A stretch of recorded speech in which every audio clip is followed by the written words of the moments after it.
Hi, so today what I'm going to do is I'm going to explore a concept or an idea that a lot of you have probably thought about, but have not really wrapped your minds around conceptually. This idea, of course, being the social media ideological complex. So, what exactly is this? Well, the social media ideological complex is an informal tripartite between media outlets, online platforms, and the ideological elite that supply these media outlets. So, what is really the significance of that? Well, it will be argued that the tripartite between these three industries is polarizing the American electorate and institutionalizing tribal politics as a result. Although the American ideological elite and American media have been around since the inception of the United States, the cooperative nature of these institutions is greater than ever. So, what exactly has caused this phenomenon? Well, as the subheading suggests, it has something to do with the decline of the big three and the rise of new media. In the past, people generally received their news and information from reputable newspapers as well as the nightly broadcast, where the media outlets ABC, CBS, and NBC dominated. In the heyday of the big three, 27 million to 29 million viewers, on average, tuned in every night to hear Walter Cronkite on the CBS Evening News. Today, the viewership of evening news programs on CBS, NBC, and ABC combined is smaller than CBS's when Cronkite sat in the anchor's chair. According to the Pew Research Center, in 2008, just 8% of those surveyed reported regularly watching Katie Couric on the CBS Evening News broadcast. This decline of the big three also coincides with the rise in new and alternative media. The existence of new and alternative media is made possible due to the internet and resulting social media platforms. Due to the rise in multimodal online media platforms, established media companies must now compete with thousands of other unestablished media companies. That is, media companies that have a clear agenda and don't possess the same level of journalistic rigor or infrastructure that established media companies have. So how does new media compete? Thanks to social media platforms like Facebook, Twitter, Snapchat, and many others, news outlets are now provided with the infrastructure needed to reach a massive audience. Therefore, via social media, an alternative media outlet like Breitbart News can reach the same audience as an established media outlet like the New York Times. Furthermore, since much of this new media is promoting a clearly biased agenda, they have effectively picked apart the client base of the older established media outlets. So picking apart the client base. Think of it like this. Before the surge of new media, established outlets like ABC, CBS, and NBC were catch-all media outlets, which basically means that they had a diverse client base and therefore had to give off the impression of impartiality.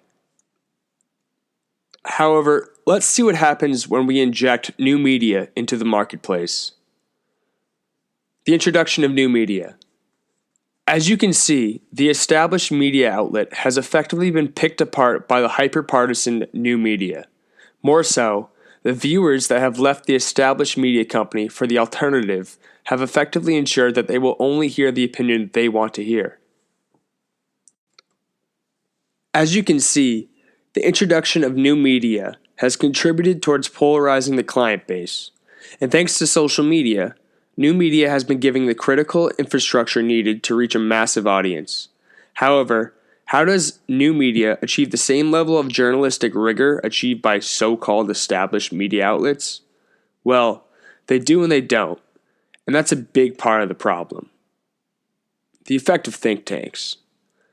This is what brings us to the intellectual muscle behind the polarization of American media. The think tank. So what really is a think tank? Well, a think tank is an organization that performs research and advocacy concerning topics such as social policy, political strategy, economics, military, technology, and culture. So what does that actually mean? Well, having previously worked at a Washington, D.C. based think tank, let me break it down for you. As stated before, a think tank is the intellectual muscle. That is, a think tank provides scientific rigor and intellectual merit to a proposed policy. As you can see, the weaponized brain on the left symbolizes this. For example, if an administration or member of Congress wanted to pursue a certain policy, let's say vastly cutting immigration levels, then that member of Congress or administrative official would employ the experts at a think tank to show how that certain policy proposal would benefit the country.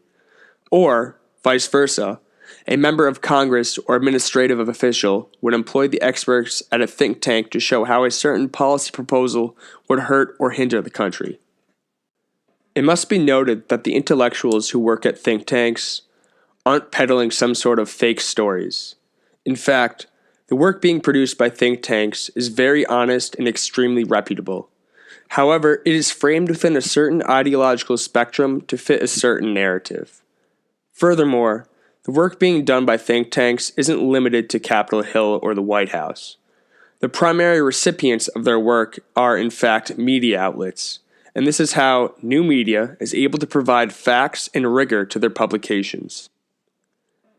In effect, the social media ideological complex is the weaponization of the intellectual elite for the means of promoting ideological and economic agendas, at the unfortunate detriment to our society. Although this practice has been around for at least as long as mass media, the advent of social media has exacerbated this effect. Now, experts with ideological biases can be compelled to contribute to online media platforms.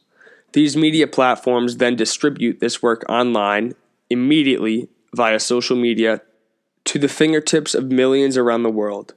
What is even worse is that these social media firms have now developed algorithms that make sure the user is surrounded by complementary online content.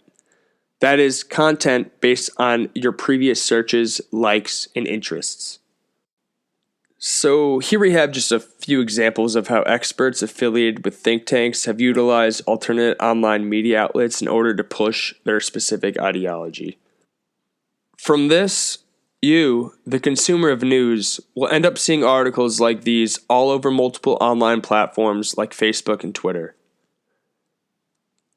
As a devastating result, we, the consumer, are now surrounded by hyper-partisan news media that is masquerading as impartial journalism. And, due to the nature of social media, we, the consumer, are guaranteed to be provided opinions and points of view that we already agree with. In conclusion, I hope you have enjoyed this presentation in form of digital rhetoric.